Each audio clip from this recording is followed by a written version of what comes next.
السلام علیکم ورحمۃ اللہ وبرکاتہ۔ ایک مختصر سی گزارش لے کر حاضر خدمت ہیں۔ کل اپنے ملک بھارت میں 22 جنوری کو ملک کا ایک بڑا طبقہ اپنی کامیابی پر خوشی کا اظہار کرے گا۔ ایمان کے مقابلے میں، توحید کے مقابلے میں بظاہر کفر و شرک کی کامیابی کے نظارے قائم کرے گا۔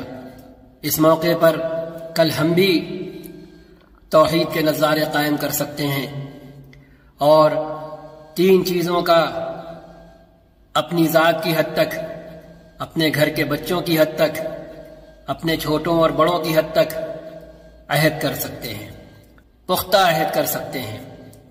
کل ہم بھی یہ کر سکتے ہیں کہ مسجدوں میں، گھروں میں اللہ کا چرچا کریں، اس کی خدائی کے ترانے گائیں، اس کے آخری نبی محمد الرسول اللہ صلی اللہ علیہ وسلم کا کہنا ماننے کا عہد کریں۔ رہتی دنیا تک آنے والے انسانوں کے لیے ہمارے خالق نے ہمارے لیے جو مینول بھیجا ہے، جس کا نام قرآن ہے، اس کے مطابق زندگی گزارنے کا پختہ عہد کریں، تہیہ کریں۔ تو کل کا دن ہم مسلمان بھی، ہم بھارت کے مسلمان تجدید عہد کے طور پر پریکٹیکلی اور عملی انداز میں منا سکتے ہیں۔ ہم جہاں پر بھی ہوں، کوئی نہیں ہے تو ہم اپنے آپ سے ان 3 چیزوں کا عہد کر لیں کہ ہم جب تک جیئیں گے اللہ کے بندے بن کر جیئیں گے، محمد الرسول اللہ صلی اللہ علیہ وسلم کو اس کا آخری نبی مان کر جیئیں گے اور انہی کی لائی ہوئی تعلیمات میں اپنی کامیابی کا یقین کر کے جیئیں گے۔ قرآن کریم کو اپنی زندگی کا مینول مان کر جیئیں گے اور اس کے مطابق زندگی گزارنے کی کوشش کا عہد اور تہیہ کر کے جیئیں گے۔ یہ 3 کام ہم ہر سطح پر کر سکتے ہیں۔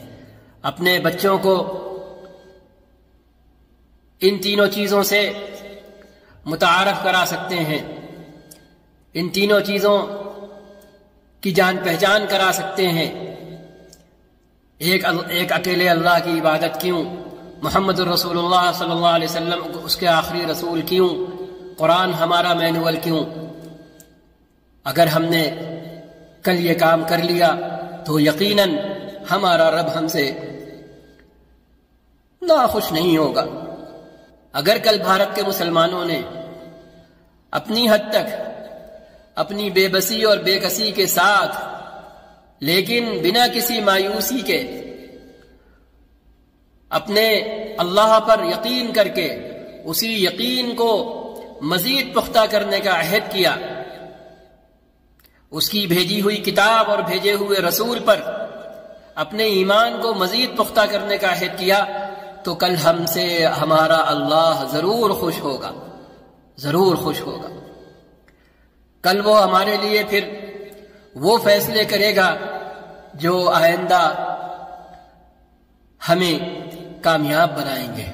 لیکن کل اگر ہم ڈرے اور سہمے رہے، دل اور دماغ کے اندر بھی ان 3 چیزوں کا عہد تازہ نہیں کیا یا ان 3 چیزوں پر جمنے کا عہد نہیں کیا، تو پھر نہیں معلوم کہ اللہ ہمارے بارے میں کیا فیصلے کریں گے۔ یہ بات کل رات میرے دل میں آئی اور اس کے بعد جب قرآن کریم کھولا تو حضرت ابراہیم علیہ السلام کا مکالمہ سامنے موجود تھا، جو انہوں نے ایک اکیلے اللہ کی عبادت اور اس کی خدائی سمجھانے کے لیے اپنی قوم کے ساتھ کیا تھا۔